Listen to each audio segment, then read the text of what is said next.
Hello and welcome to The Perfect Song. I'm here with Mike and Alan, and we have a very special guest today, our friend Rand. Say hello, Rand. Hey guys, thanks for having me. Yeah, and today we're talking about a song from the band New Order. It's Ceremony, and this was nominated by our special guest, Rand, so he's going to introduce it and talk a little bit about it to get the discussion going. To you, Rand. All right, thanks, Matt. So for my perfect song, my first one, went with what was the first single ever released by the band New Order. Came out in 1981, and this song started. It was written a year earlier by the band Joy Division, which includes a lot of members of New Order. It was first recorded on May 14th by Joy Division, and unfortunately, 4 days later, the lead singer Ian Curtis killed himself. So the three remaining members basically needed to figure out how they were going to move forward, whether they're going to stop doing music or whether they were going to, move forward. And I'm so glad that they did, and they chose this song, Ceremony, as their first single. Auditioned who was going to be the singer. Bernard Sumner ended up winning that battle somewhat reluctantly.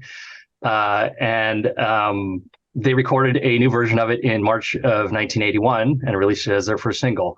For some reason, I'm not sure why, they recorded it again in September of 1981 once the new member, Jillian Gilbert, had joined the band. She plays guitar on that second version. That one that was recorded in September is the one that most people are familiar with. That's the one that is on Substance, the New Order compilation album. And that's kind of the one I think we're going to focus on here. The band themselves admit that they can barely tell the difference between the two. But New Order obviously went on to produce lots of great music. They're one of the top bands of the 80s in terms of alternative music. You got the Smiths, The Cure, New Order, and Depeche Mode are kind of those four. I still think that Ceremony is the best thing that they've ever produced. It's timeless. You get into later New Order stuff, you add keyboards and it starts to date it a little bit. And this thing, like a lot of Joy Division songs, really, I think it sounds as good now as it did back then.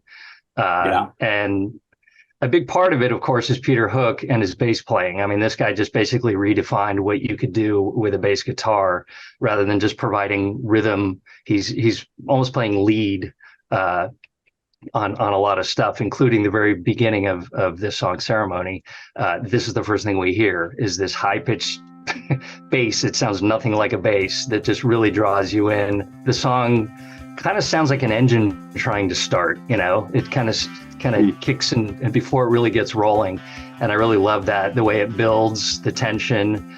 And then Bernard Sumner's guitar, or even Jillian Gilbert's guitar, I don't know who's playing it, starts kicking in with this plucking and then these big kind of power chords, a lot of motion behind it.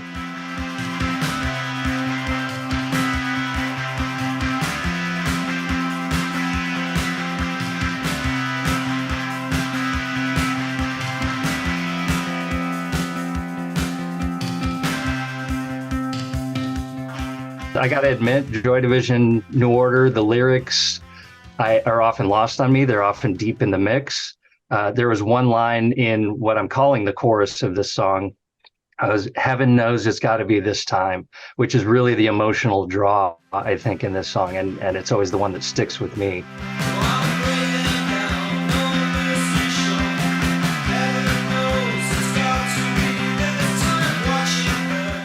It's funny. I was listening to it and I'm like, what does heaven knows mean? You got heaven knows I'm miserable now.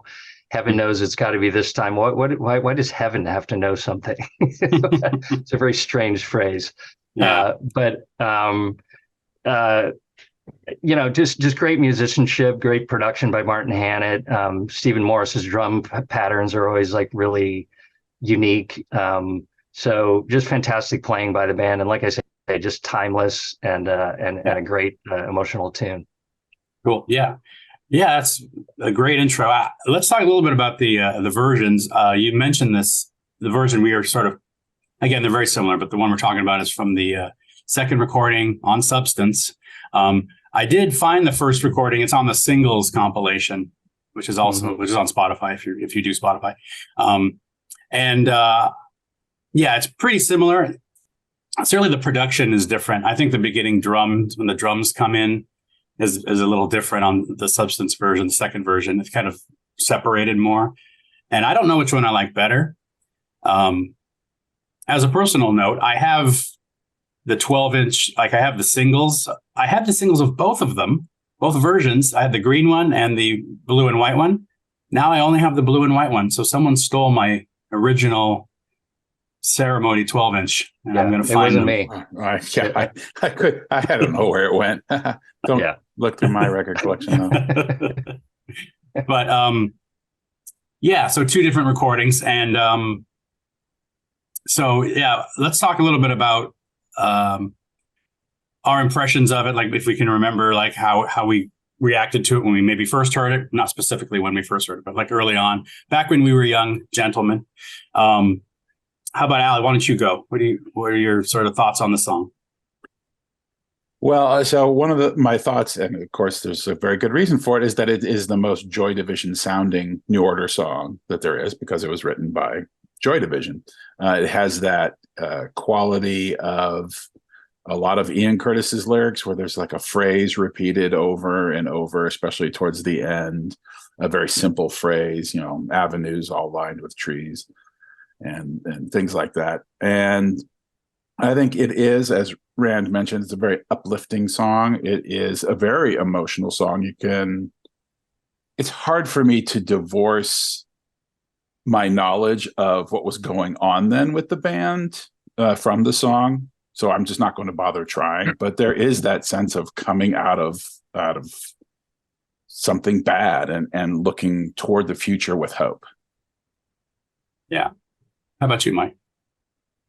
Yeah, I think that for me, it's like, well, the first time I heard this song, I think was probably the first time I heard New Order really got into them was with the Low Life album, and so I hadn't really heard the earlier stuff prior to that. Really gotten into it until around that time, and I can't remember what year that was, but 85. And there you go, and so. When I went back and I, went to Power Corruption Lies and all the earlier stuff, I found this song and I bought the single at Streetlight Records, and I Shout out. was totally, there you go, and I totally got into it, and this actually is my favorite New Order song, is Ceremony, so that's one of those things that I can go back to this song anytime, listen to it. There's certain songs by certain artists that just do that, and this is the one for New Order for me. It's I even went out later on and like found people who did covers of it and bought those versions, like Galaxy 500, and Radiohead did one later on, stuff like that, and so I got all those too along with it. So just one of those things where it's like, it just every version I've heard of the song, I like the song no matter what version it is.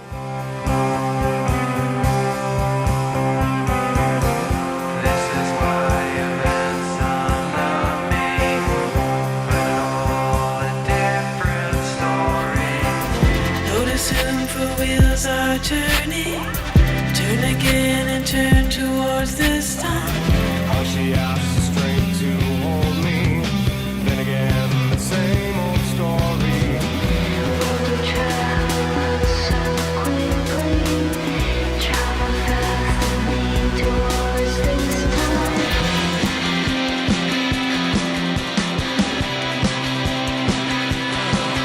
I break them down. Heaven knows it's got to be this time. Watching her, I think she's dead. This time she cried, failed to walk this time. Yeah, that sort of speaks to the strength of the actual song writing and the covers. Try to retain the tone of it. So Rand mentioned, that sort of the structure of the song. I'm a structuralist, if you don't know, and I always look at like the structure and the journey the song takes you on emotionally and how all that. The bass intro is fantastic, and then how it kind of builds up with the drums coming in and then the guitars, the two guitars sounds that come in, and it just really builds up. Love that hi-hat work by Stephen Morris. And I do sense a little bit of a difference between the releases. The first release is a little bit, like I said, fuzzier or murkier a little bit more Joy Division-ish, I guess you could say, which isn't a word, but a little cleaner on the second production pass. And it really just makes for like this layering of the instruments and the lyrics and the way that the vocals are delivered is really, I almost feel like it's a transcendental experience when I listen to it, like especially through headphones. It's really pulls you in, it's very emotional. I like that the way to interpret the song in a lot of ways, like the term ceremony, it implies various things, but I think it's both about beginnings and endings.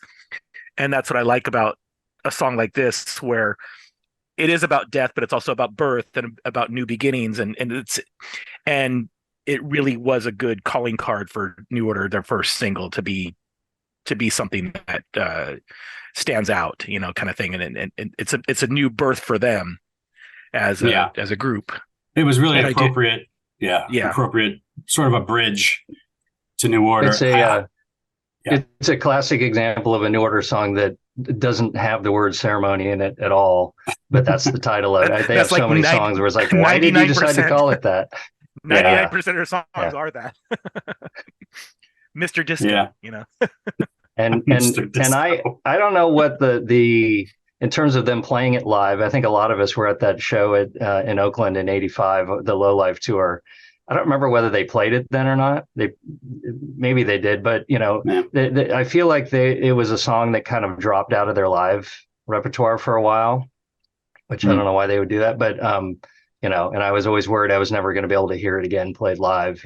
But so I think it's great that they've embraced that. Not only this, but also the old Joy Division stuff as well, and brought a lot of that back, and being able to hear that played live, which is always cool.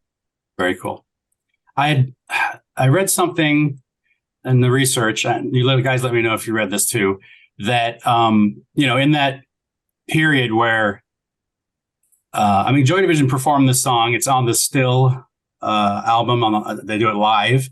But I had read that when they decided they were going to re-record it as New Order, that they didn't really know the lyrics because the lyrics were just in Ian's head, and that Bernard kind of just sort of listened to the recording or tried to, and sort of just came up with what he thought Ian was singing. Is that something you guys heard? Yeah. That's actually the same thing I heard. Yeah.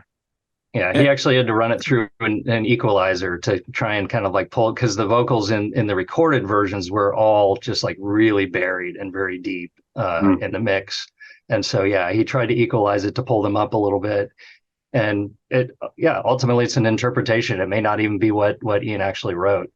Yeah. So I actually really like the lyrics that, are printed and that Bernard came up with. I really, like we discussed a little bit. I really do like those lyrics. I think, I don't know, just the turns of phrase in it, just even the first line, this is how events under, I don't know. It's just it's great lyrics as well as the music.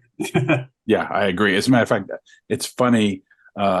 Well, two things. One, I guess when they were trying to figure out the lyrics, another thing they did is they asked his wife, like, can we go through his notebooks and things like that? But they just couldn't find anything that helped them. Yeah. I have heard the Joy Division version, but I heard it much later. And you can't really make out what he's saying. And I just assumed it was what Bernard sings in the New Order version, because that's, my mind's sort of filling that gap. Well, and then of course we're getting the lyrics off the internet, and who knows who's putting those together. A lot of times they might not actually be what anyone's saying. It's me, actually. I do that. Okay. Yeah. All right. No, I don't. We hope you're enjoying this GenXplainers podcast. Remember to find us and follow us on social media. Give us a like, a follow, or support us on Patreon. And we'd much appreciate a 5-star rating on the podcast platform of your choice. Now, let's get back to the show.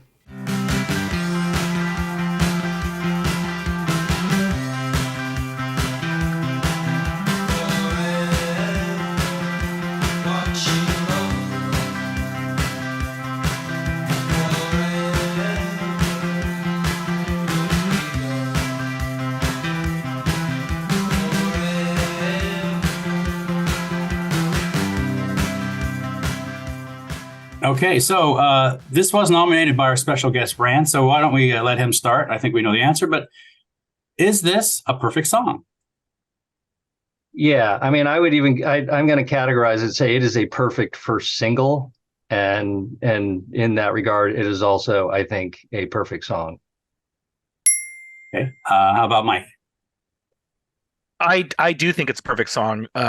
As I said, it's my favorite of New Order's. I actually think their version is the original 81 version. Original. I don't know what to call it anymore.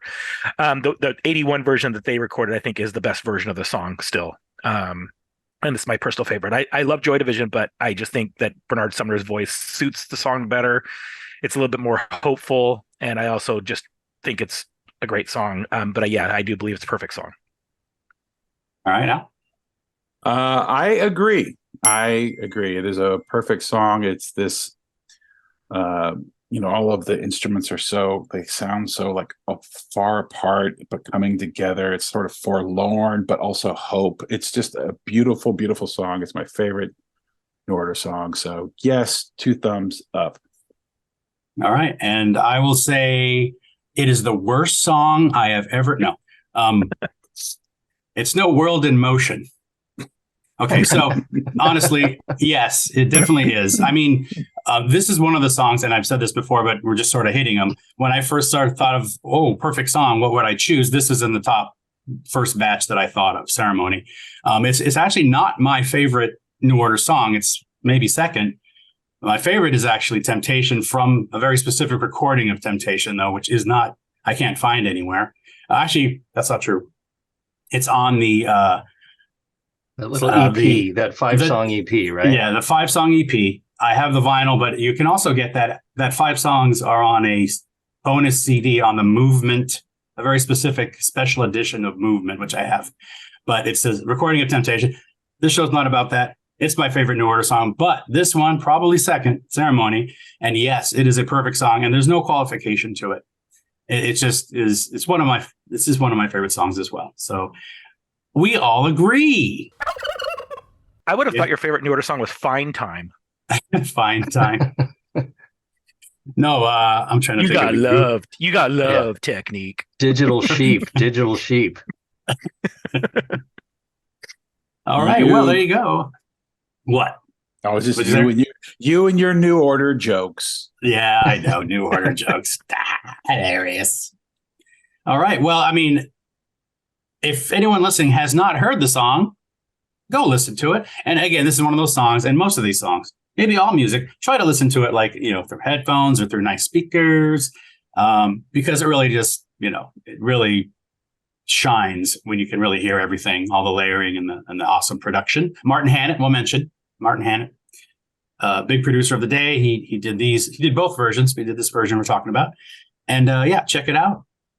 And I want to thank everyone, especially our special guest, Rand. Thank you for coming. Thanks, Rand. My pleasure. And we will be back again for another perfect song. Thanks for listening. Bye. Bye. Bye.